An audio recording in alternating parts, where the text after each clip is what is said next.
የአማራ ህዝብ ሳያውቀው አንዲትም ነገር አናደርግም ይባላል። ሱዳን፣ ኤርትራ፣ ትግራይ ስትመላለስ የአማራን ህዝብ አሳውቃል እንዴ? ምን ትሰራለህ ስትባል እኮ ነው የወጣ። በፖሊት ቢሮ ከመጋረጃ ጀርባ እኮ ነው አንተና ቲምገዱ አማራ የሚታረድበትን ስትዶልቱ የምትሉ። በዛው መጠን እኮ የፋኖ ኃይሎችም ይሄን ያክል ሰራዊት ማረክን፣ ይሄን ያክል ገደልን፣ ይሄን ያክል መሳሪያ ይነግሩናል እኮ። እንደው ይሄን ማረክን፣ ይሄን ተገዳደልን እያለ ነው ታሪካችን መቀጠል ያለበት። ቅድም አልኩ የ7 ቀን ጦርነት በሚታወጅ የ7 ቀን ጾም ጸሎት ሁሉም እንደየእምነቱ ታውጆ ጠረጴዛ ላይ ቁጭ እንድንል ሁለቱም ወገኖች የታጠቀው ኃይል ስለ አገር ስለ ህዝብ አስቦ ስለሚያልቀው ትውልድ ስለሚያልቀው የአገር ሀብት አስቦ የፋኖ ኃይሎችም የኦላ ኃይሎችም ትግራይ ብልጽግና ይስምረት ማለት እዚ ኮይኖም ይቅጽልለው እዚ ስምረት ማለት ናይ ትግራይ ብልጽግና ይህ ብዙዎችን ያስገረመ በነጌታቸው ረዳና በነመንጆሪኖ በኩል የነበረው ግንኙነት ሞቶ በታላቅ ሬሳ ሳጥን ውስጥ መከተቱን በ12 ቁጥር ሚስማርም መጠርቀሙን ያሳበቀ ሀቅ ነው። ስምረት ፓርቲ የትግራይ ብልጽግና ነው የሚለው የፈትለ ወርቅ ንግግር የስምረት ፓርቲን የፖለቲካ አቋም አመራረትና አመሰራረት ስንመለከት ፓርቲውን የትግራይ ብልጽግና ነው ብሎ በቀጥታ መደምደም ትክክለኛ የፖለቲካ ትንታኔ ላይሆን ይችላል።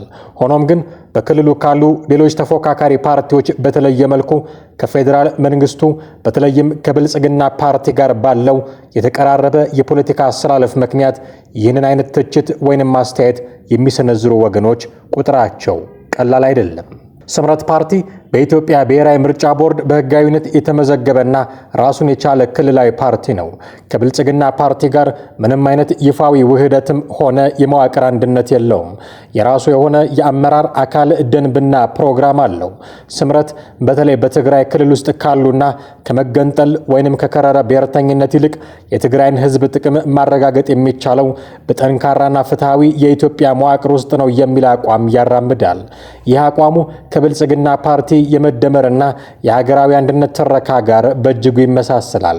ብልጽግና ፓርቲ በትግራይ ክልል ውስጥ ያለው መዋቅር በጦርነቱና በክልሉ የነበረው የፖለቲካ ምህዳር በተለዋዋጭነቱ ምክንያት እንደ ሌሎች ክልሎች ጠንካራ አይደለም።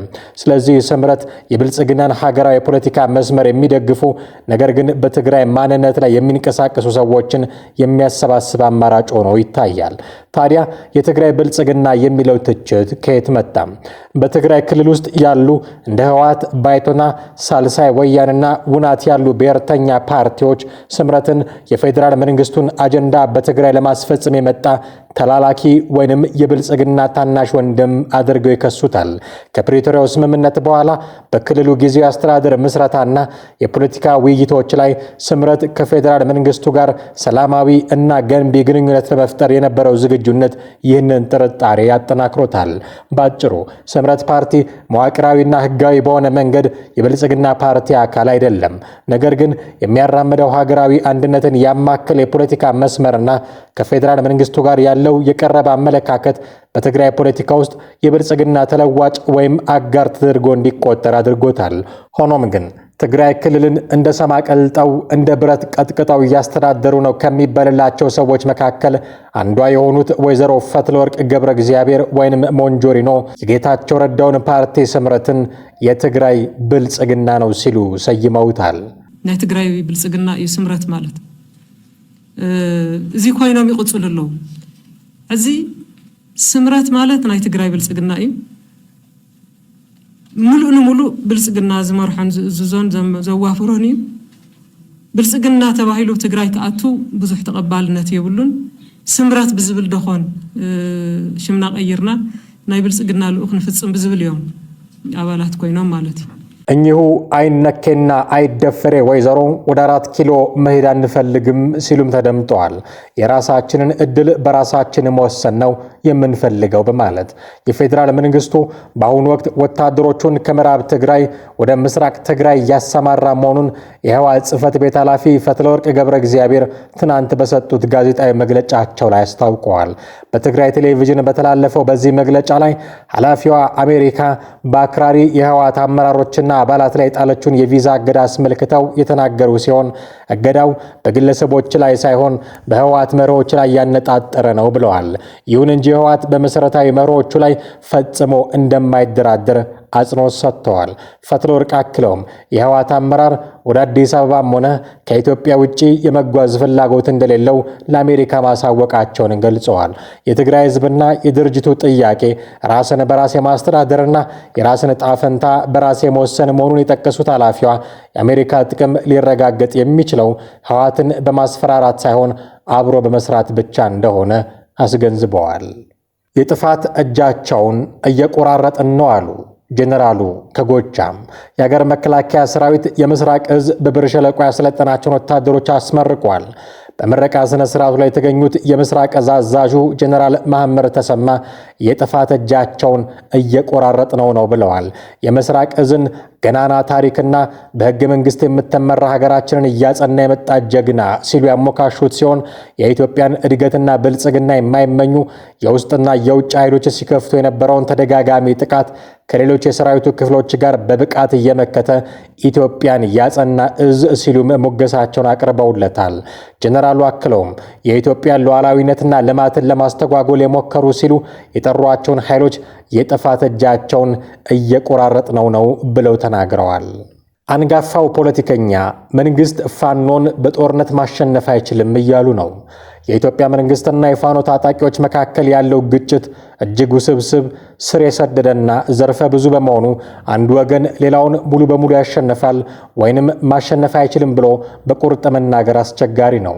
ይሁን እንጂ የፖለቲካና ወታደራዊ ተንታኞች የሁለቱንም ወገኖች ጥንካሬና ተግዳሮቶች በተለያዩ አቅጣጫዎች እየገመገሙ ውሳኔ ላይ ለመድረስ ይሞክራሉ።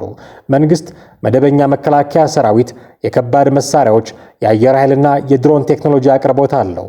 ይህ አቅም ትላልቅ ከተሞችንና ዋና ዋና መንገዶችን ለመቆጣጠር ያስችለዋል። መንግስት ዲፕሎማሲያዊ እውቅና ስላለው የውጭ ግንኙነቶችንና የኢኮኖሚ ምንጮችን የመጠቀም እድሉም ሰፊ ነው።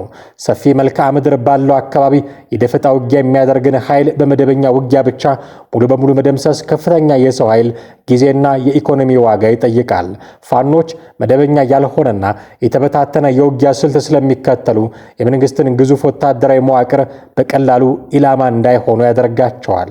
መልክዓ ምድሩን ጠንቅቀው ማወቃቸውም ትልቅ ብልጫ ይሰጣቸዋል። ታጣቂዎች በአካባቢው ህዝብ ዘንድ ሰፊ ተቀባይነትና ድጋፍ እስካላቸው ድረስ ስንቅ፣ መረጃና አዳዲስ ታጣቂዎችን በቀላሉ ማግኘት ይችላሉ። ይህ ደግሞ የመንግስትን ወታደራዊ እርምጃ ውጤታማነት ይቀንሰዋል። የተማከለ እዝና የረጅም ጊዜ ዘላቂ የንዋይ ወይንም የሎጂስቲክስ አቅርቦት ማጣት የዚህ አይነቱ እንቅስቃሴ ዋና ድክመት ሊሆን ይችላል። በታሪክ እንደሚታየው እንዲህ ያሉ የማንነት የፍትህና የፖለቲካ ጥያቄዎችን ያዘሉ የውስጥ ግጭቶችን በወታደራዊ ኃይል ብቻ ሙሉ በሙሉ መፍታት አይቻልም። ብዙ የሀገር ውስጥና የውጭ ተንታኞች እንደሚስማሙበት ግጭቱ ዘላቂ እልባት ሊያገኝ የሚችለው በወታደራዊ የበላይነት ብቻ ሳይሆን የችግሩን መንስኤዎች መነሻ ያደረገ አካታችና እውነተኛ የፖለቲካ ውይይት ሲደረግ ብቻ ነው። ለዚህ ነው አንድ ጊዜ ኢዜማ ሌላ ጊዜ ኢህአፓ እያሉ ፓርቲ ሲያማርጡ የምናውቃቸው አንጋፋው ፖለቲከኛ አበበ አካሉ ፋኖን በጦርነት ማሸነፍ አይቻልም ያሉት። የታጠቀው ኃይል ለምን ጫካ ገባ? መቼም ዝም ብሎ የሰው ልጅ ጫካ ገባ? ዝም ብሎ ዝንጀሮ እንኳን በአቅሙ ይዘላል ከገደል፣ ወተት ይሸፍታል እንኳን ሰው ሲበደል ይባላል። ይሄ አዝማሪ እንትን ነው። ወተት ይሸፍታል ይባላል። ድሮ ስንንጣው ቤት ታልቦ በእንስራ ስንንጣው በሳር ነበር ቼክ የሚደረገው ቅቤ መያዙ አለመያዙ። ሸፈተ ይባላል አኩርፎ ወደ እንትን ሲመጣና ወተትም የሚሸፍተው ሲናጥ ነው፣ ስታንገላጣው ነው። ምንድን ነው እነኚህ ሰዎች ለምን በረሃ ወረዱ ብሎ ነው የወረዱት? ጥጋብ ነው ያወረዳቸው። ይሄንን ከስር መሰረቱ ማየት ነው። ይሄንን ደግሞ እኛም ከዚህ ቀደም የታገልንበት ነው። በ7 ቀን ውስጥ ይሄ ሁሉ በ3 ዓመት የተደራጀ ስር ሰዶ በጣም ሰፊ የአማራ ኤሪያን ያካለልን ያን የታጠቀ ኃይል እንዴት አድርገ 3 ዓመት ሞክረህ በብዙ ስብስብ ውስጥ ያለን ነገር በ7 ቀን ውስጥ ቀኑ ባይገደብ ጦርነት መደረግ ያለበት ከሆነ ጦርነቱን ማድረግ። ልክ በዛው መጠን እኮ የፋኖ ኃይሎችም ይሄን ያክል ሰራዊት ማረክን፣ ይሄን ያክል ገደልን፣ ይሄን ያክል መሳሪያ ይነግሩናል እኮ። እንደው ይሄን ማረክን ይሄን ተገዳደል እያለ ነው ታሪካችን መቀጠል ያለበት?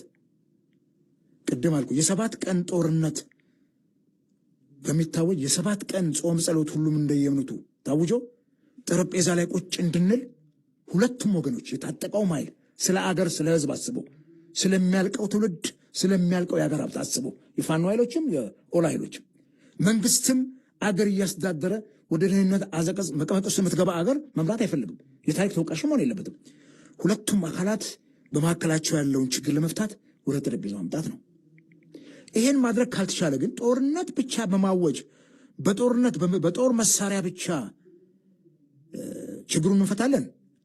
ይሄ የ7 ቀኑ 7 ዓመት ይረዝምና ቀስ እያለ የመንግስትንም አቅም እያዳከመው ይመጣል። ሌሎችም ዛሬ ስልጣን ላይ ያሉ ጫካ ገብተው ታግለው ይመጡ አሉ። በርካቶች በዚህ ዶክተር አብይ ወደ ስልጣን ከመጡ በኋላም ሄደው እሳቸው በሽምግልናም በምንም በእንትንም አድርገው በምህረትም በምናምን እንዲመጡ የተደረጉ አካላትም ገብተው አገር ላይ ስልጣን ላይ አሉ። አሁን ደግሞ በእነሱ ቦታ ሌላ ተተካ። እነሱም አኩርፈው እንደገና እየወጡ እናያለንና ከዚህ ቪሼስ ሰርኩል ለመውጣት ሁለቱም አካላት የየራሳቸውን ድክመት ማየት ነው። መንግስትም ቁጭ ብሎ እነኛም አካላት የሚዋጉት አንድ ኢትዮጵያ ውስጥ ላለ ማህበረሰብ ነው። መንግስትም እየተዋጋው ነው፣ እያጠፋው ነው፣ እየገደልኩ ነው የሚለው ኢትዮጵያውያንን ነው የሚያጠፋው። የምንጠፋፋው እኛ ኢትዮጵያውያንን። ከዚህ መጠፋፋት አዙሪት ለመውጣት መንግስት የእንትንን በር ክፍት ያደርገው። ከኦላ ጋር ተሞከረ እንኳን ኦሮሞ ውልግዶች ታንዛኒያ ድረስ ሄዱ። ማንም ሰው እኮ አያውቀውም ኢትዮጵያ ውስጥ ኢቭን ከውጤቱ እንኳን ፌል ማድረግ በኋላ ምንም አላለም መንግስታችን። ምን አለ በጸሎት አግዙን ከነኛ ካረጋል ልንደራደር ነው ቢለው መሸነፍ ነው ይሄ? ምን አገር ለመምራት እኮ ሲባል ሰላም ለማስፈን ሲባል ነው። አንድ መንግስትስ እንዴት እሳት በወረደበት ጦርነት ውስጥ አገር ተረጋግቶ ይመራል? እዚህ ጋር አለማው ስትል እዚህ ጋር እየወደመብህ ከመጣ ምን ትርጉሙ? ውሃ መልስ ውሃ ቅዳ ነው የሚሆነውና ከዚህ አንጻር ሁለቱም የታጠቀውም ኃይል ስለ አገር ነው። እዛ ጫካ የገቡት ወጣቶች የነገ ተስፋ አላቸው። ተምረው አገር የሚገነቡ የገቡትን ስናይ መሐንዲሶች፣ ኢንጂነሮች ዝም ብሎ ተራም እንትን ብቻ እኮ አይደለም። እነኚህ እኮ በጣም ብዙ ከጦርነት መለስ አገርን የሚገነቡበት ሙያ አላቸው። የነገውም የትምህርት ቤት ተማሪ ጥሎ የሚሄደው ነገ ተስፋ አለው። የዚች ሀገር እነሱ ናቸው ይህችን ሀገር የሚረከቡት። ይሄን ማድረግ የሚያስችልበትን ሲቹዌሽን የበለጠ ደግሞ መንግስት ነው መክፈት ያለበት። ዘመነ ካሴ በቅርቡ በአማራ ጥቅም ላይ ከማንም ጋር አንደራደርም፣ የምናደርገውንም ነገር ሁሉ ለአማራ ሕዝብ እያሳወቅን ነው የምናደርገው የሚል ሐሳብ ያለበት መግለጫ ሰጥቶ ነበረ። ይህ የዘመነ ካሴ መግለጫ አሁንም ድረስ ብዙዎች የታማኒነት ጥያቄ እያነሱበት ያለ ሐሳብ ሆኗል። የዘመነ ካሴ አባባል ሊታመን ይችላል ወይንስ አይችልም የሚለው ጥያቄ እንደማንኛውም ውስብስብ የፖለቲካ ጉዳይ ሰዎችን በከፍተኛ ሁኔታ የሚያከራክርና እንደየግለሰቡ የፖለቲካ አቋም የተለያየ ምላሽ የሚሰጥበት ነው። አባባሉን የሚደግፉና ታማኝነቱን የሚቀበሉ ወገኖች ለዓላማ የመቆም ማረጋገጫ አድርገው ወስደውታል። ደጋፊዎቹ ዘመነ ካሴን ለረጅም ዓመታት በአማራ ሕዝብ መብትና ደህንነት ዙሪያ ሲታገል የቆየ በተደጋጋሚ የታሰረና መስዋዕትነት የከፈለ መሪ አድርገው ያዩታል። ስለዚህ እንዲህ ያለ ንግግሩ ከዚህ ቀደም ከነበረው ወጥ አቋም ጋር የሚሄድ ነው ብለው ያምናሉ። በአማራ ክልልና በተለያዩ የሀገሪቱ ክፍሎች ባሉ አማራዎች ላይ እየደረሰ ነው የሚሉትን በደል፣ መፈናቀልና የደህንነት ስጋት ለመመከት የተነሳ በመሆኑ ንግግሩ ከህዝቡ ነባራዊ ስጋት የመነጨ እውነተኛ አቋም ነው ብለው ይከራከራሉ። አባባሉን የሚጠራጠሩ ወይንም የሚቃወሙ ወገኖች ደግሞ የፖለቲካ ንግግርና ስልት ነው ብለው ይገመግሙታል። ተቺዎች እንዲህ ያሉ ጠንካራ አባባሎች በትጥቅ ትግል ውስጥ ያለን ደጋፊ ለማነቃቃት አባላትን ለመመልመልና በህዝብ ዘንድ ተሰሚነትን ለማግኘት የሚጠቅሙ የተለመዱ የፖለቲካ ንግግሮች ናቸው ብለው ይከራከራሉ። በፖለቲካና በጦርነት ውስጥ ፍጹም የሆነና የማይቀየር አቋም መያዝ ዘላቂ ሰላም እንዳይመጣ ያደርጋል የሚሉ ወገኖች አሉ። በምንም አንደራደርም የሚለው አቋም ለሰላማዊ አማራጮች በር የሚዘጋና ግጭትን የሚያራዝም ሊሆን ይችላል የሚል ስጋትም አላቸው። መንግስትና ደጋፊዎቹ ደግሞ እንዲህ ያሉትን አቋሞች የሀገሪቱን አንድነትና ህገ መንግስታዊ ስርዓት አደጋ ላይ የሚጥሉ ህዝብን ከህዝብ የሚለያዩና ለሰላም ዝግጁ ያልሆኑ አክራሪ አቋሞች አድርገው ይፈርጇቸዋል። በፖለቲካ ውስጥ የአንድ መሪ ንግግር የሚመዘነው በቃላቱ ብቻ ሳይሆን ወደፊት በሚያሳየው የተግባር እንቅስቃሴና በሚፈጠሩት ተለዋዋጭ ሁኔታዎች ላይ ነው። ንግግሩ የአማራን ህዝብ ጥቅም ለማስጠበቅ የተገባ እውነተኛ ቃል መሆኑ ወይንም አለመሆኑ የሚረጋገጠው የታጠቁት ኃይሎች ኃይሎችና መንግስት ወደፊት ሊያደርጉ የሚችሏቸው ድርድሮችና የፖለቲካ ውሳኔዎች ታይተው ነው። ይሁን እንጂ ነገሩን ገና ካሁን የጨረሱት ሰዎች ዘመነ ካሴን እንዲህ እያሉ ሲተቹት እየሰማን ነው። የአማራ ህዝብ ሳያውቀው አንዲትም ነገር አናደርግም ይባላል። ሱዳን፣ ኤርትራ፣ ትግራይ ስትመላለስ የአማራን ህዝብ አሳውቃል እንዴ? ምን ትሰራለህ ስትባል እኮ ነው የወጣ። በፖሊት ቢሮ ከመጋረጃ ጀርባ እኮ ነው አንተና ቲምገዱ አማራ የሚታረድበትን ስትዶልቱ የምትሉት። ሌላውን ሸውዱ እንጂ ዛሬ የመረጃ ጊዜ እኮ ነው። ይህ ሰውዬ ግን እስኪ አማራን የሚያሻገር ርዕዮተ ዓለም ምን አለ ቢሉት ማስታወሻው ላይ አይገኝም። እንደዚህ ተረት ነው የሚገኝ። ዘመነ ካሴ የሚታገለው ተወደደም ተጠላም እንደ ማህበረሰብ ሸዋና ጎንደርን የህልውና አደጋ በሚጥል ፕሮጀክት ላይ ተሰማርቶ ነው እየሰራ ያለ ከጠላቶቻችን ጋር የሚሰራው ዘመነ። ሲጀመር ፋኖነትን አስቦት ለአማራ አስቦም አይደለም። ለአማራ ቢያስብ እንዲህ አይነት በአማራ ተደራጅቶ አዲስ አስተሳሰብ ነው የቀበሌ ስሎጋን ይዞ አይመጣም ነበር። ወደድንም ጠላንም ዘመነ ካሴ የአማራ የመከራ አንቴና፣ የአማራ የአንድነት ነቀርሳ፣ የአማራን አንድነት የሚከፋፍል የተሰበረ ድልድይ ነው። የአማራ ህዝብ የሚከፋፈለው በዘመነ ካሴ ነው። የአማራ ህዝብ ዕዳ እየመጣበት ያለ በዘመነ ካሴ ነው። ኢትዮጵያ ዕዳ እየመጣባት ያለ በዘመነ ካሴ ነው። አገር የመበተን ዕዳ ፕሮጀክት ተሸክሞ እየዞረ ያለ ዘመነ ካሴ ነው። የሃጫሉ እውነት እንዲወጣልኝ ፈጣሪን ለምኑልኝ የአርቲስት ሃጫሉ ሁንዴሳ ባለቤት ወይዘሮ ፋንቱ ደምሴ የተናገረችው ነው። ታዋቂው የኦሮሞ ድምፃዊ ሃጫሉ ሁንዴሳ የተገደለበትን ዕለት በማሰብ በየዓመቱ በሃጫሉ ፋውንዴሽን የሚዘጋጀው የሃጫሉ ሁንዴሳ የሽልማት መርሃ ግብር ሰኔ 22 ቀን 2018 ዓ.ም በአዲስ አበባ ስካይላይት ሆቴል ተካሂዷል።